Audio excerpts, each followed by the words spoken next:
last few days been like for you, man?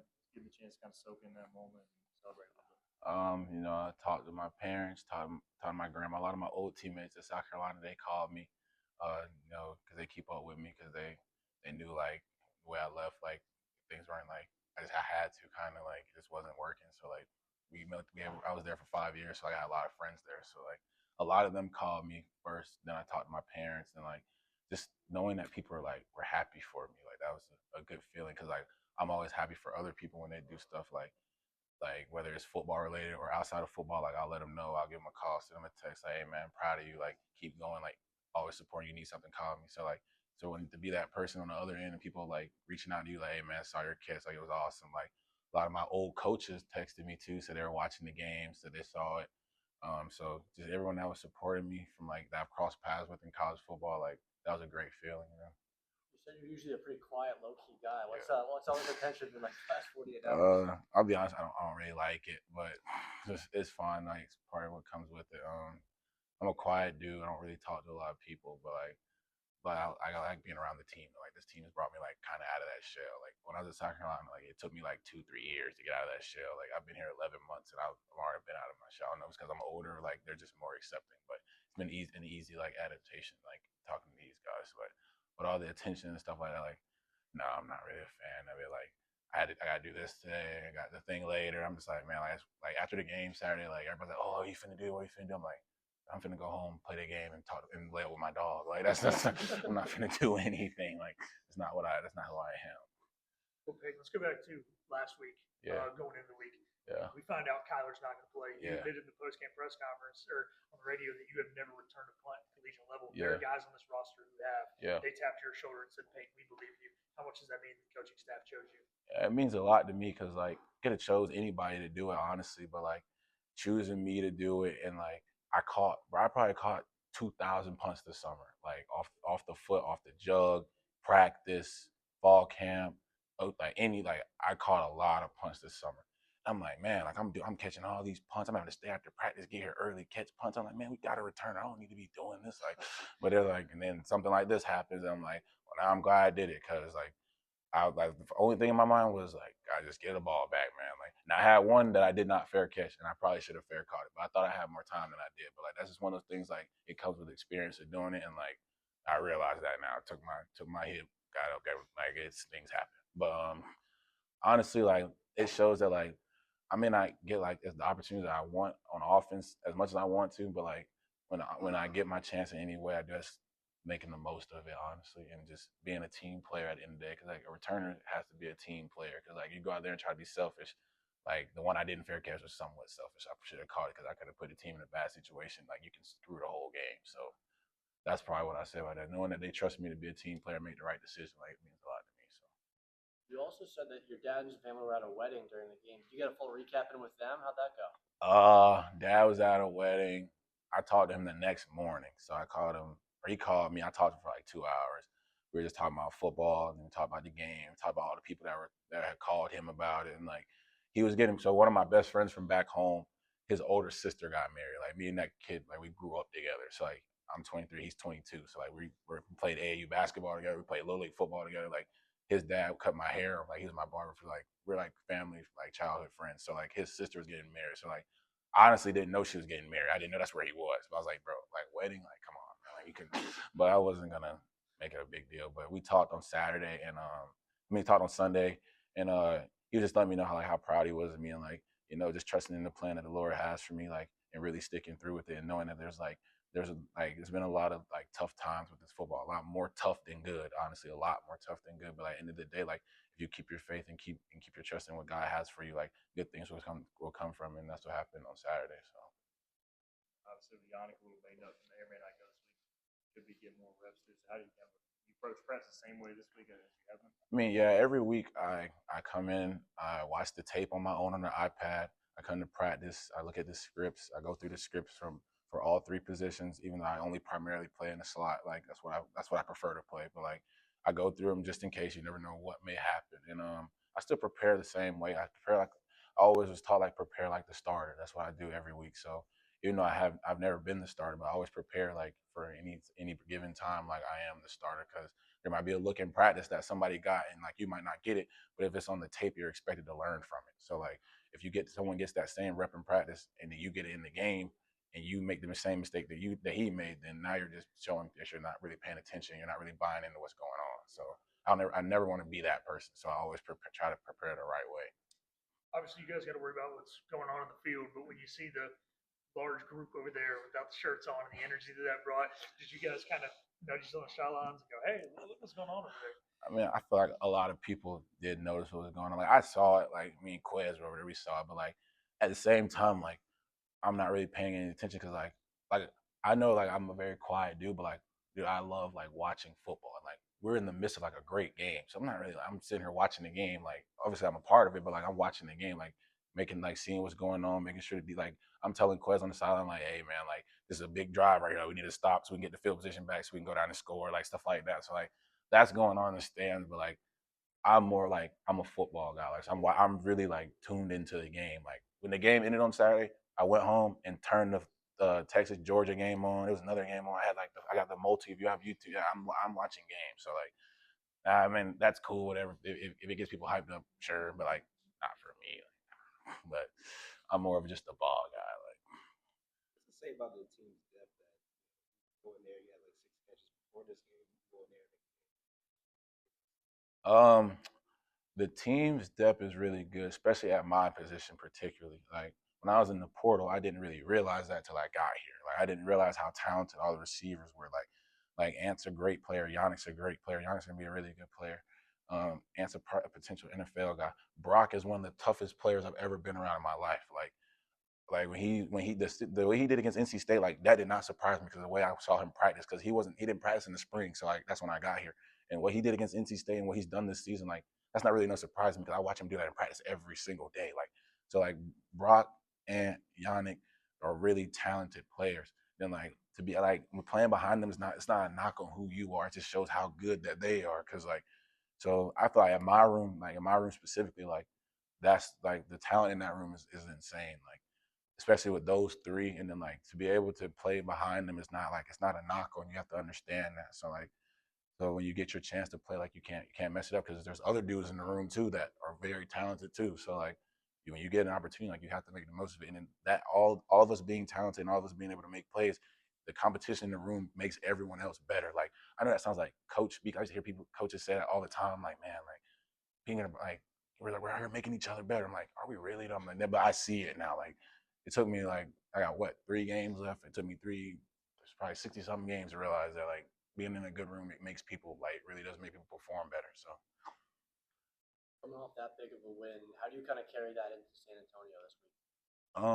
I feel like we should just prepare like we always talk about it's about us, and like we're gonna continue to do that. We know we have 2 games left. We got UTSA this week, and that's a big game for us because like Coach Harold says all the time, like every game is a big game because it's the next game, and we only have 12 given opportunities. So like if you really think about it, like 12 given opportunities in 365 days, it's not a lot. So like every game has a big magnitude, and we're like obviously we're on a big stretch right now. I think we won 4 straight. I think we won 4 straight. So like obviously we want to keep that going, but at the same time, like we have to know that like the preparation can't change. It's still what we have to do what we've been doing to continue what we want to keep doing. So.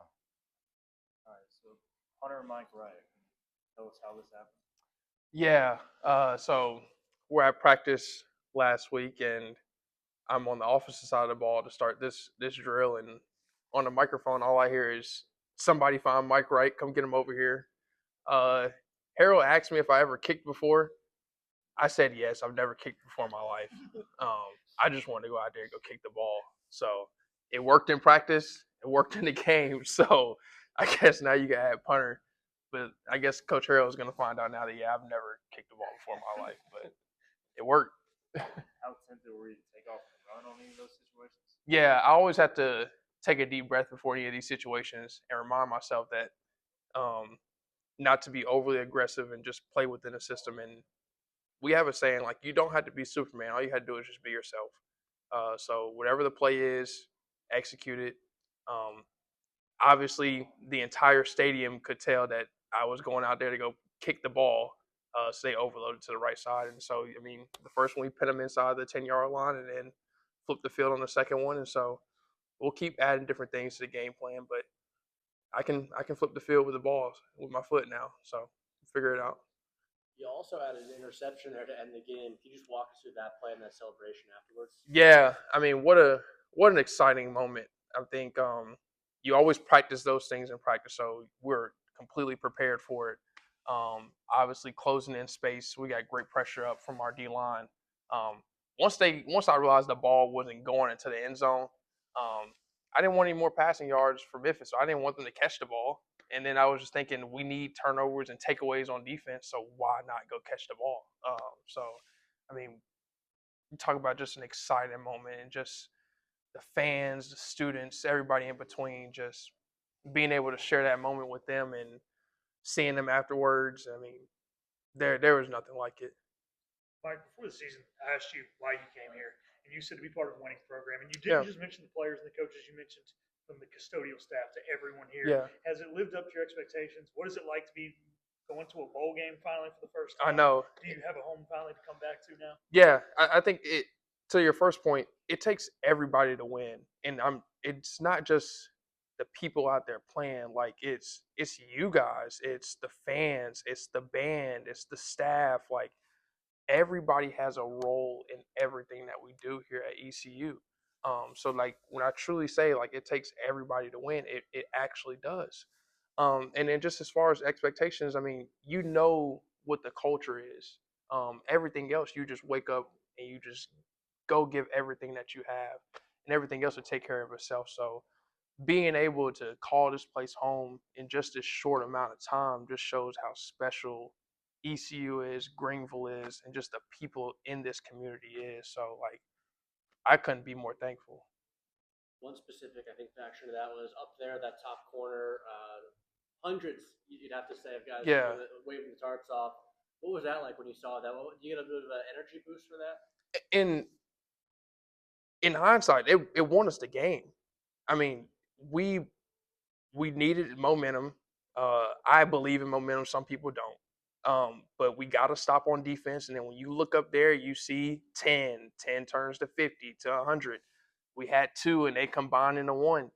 That's why I'm like going back to your point, like it takes everybody to win. So like whenever you see that and everybody's into the game, it boosts that intensity up and you're like, all right, now let's roll. Let's get this thing happening. And so, like I said, what a great way to end it. Here at home and with those people and with the seniors here for them to kind of go out there on the win too. So it was awesome.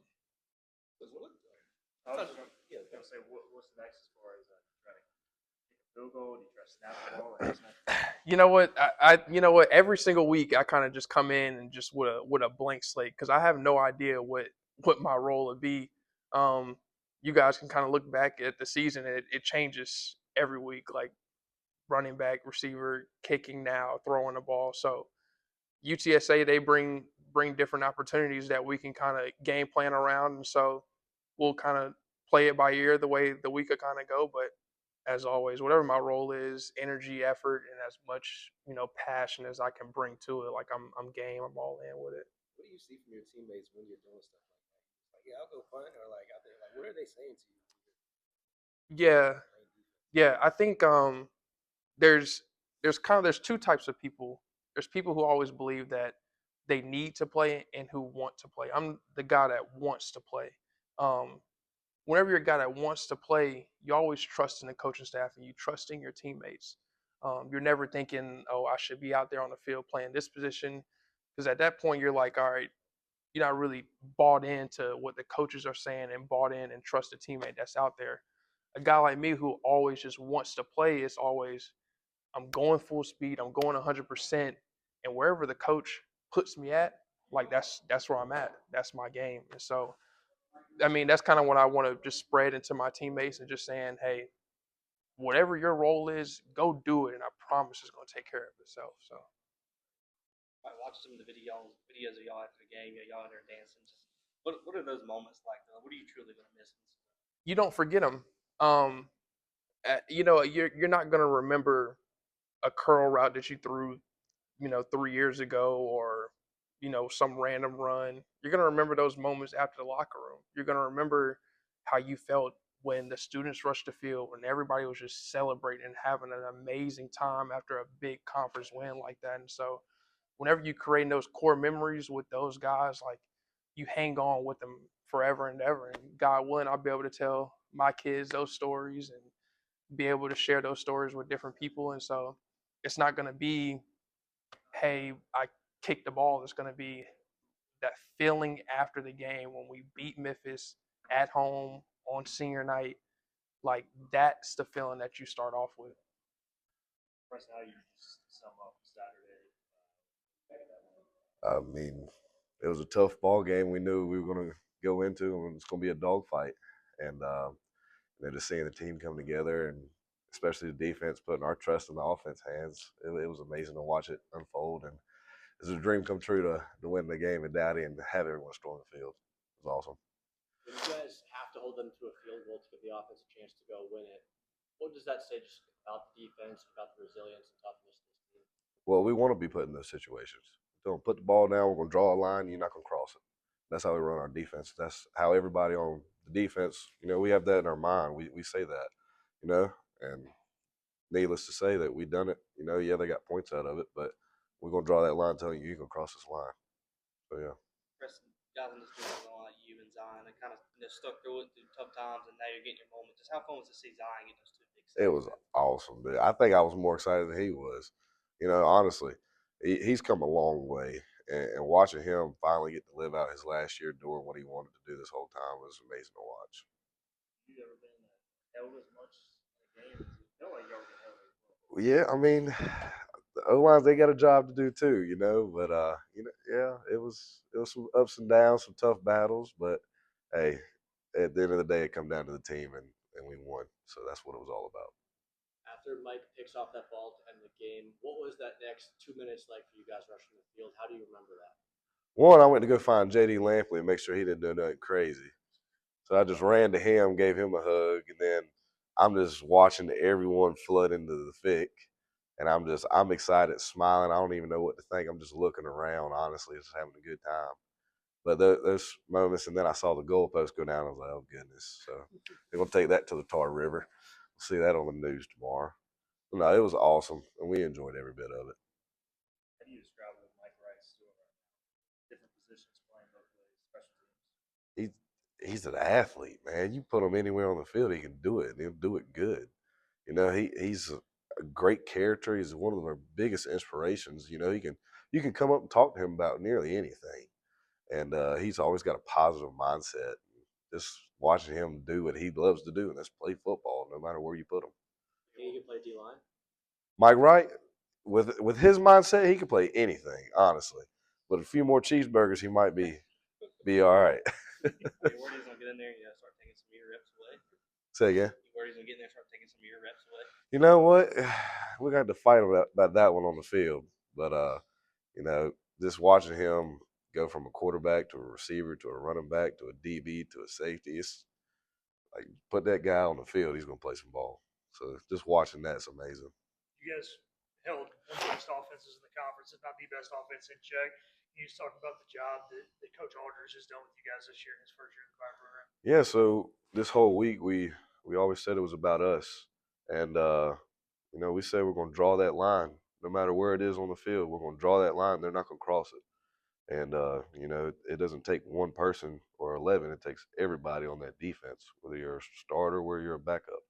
And, when we had that right in our mind, we said we were going to do it. We bought all into it with each other. We trusted Harrell. We trusted Aldridge. We just trust our teammates to do it. Obviously, from such a big win, does it help knowing how good UTSA is at home and kind of move on to the next game pretty quickly? No, it's exciting for sure. Like 27-0 at home in the conference. So it's exciting to know that, and we'll see what we can do this upcoming weekend. What do you think about their offense? Yeah. They're a good offense for sure. They're big up front, but it's nothing we ain't seen before. We're going to treat it just like the next game. We're not worried about what's going to happen or what we think. We're going to take it day by day and go 1-0. That's our goal.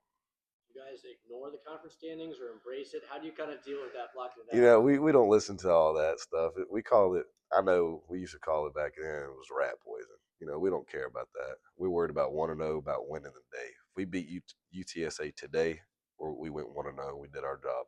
So we will do that from now until kickoff.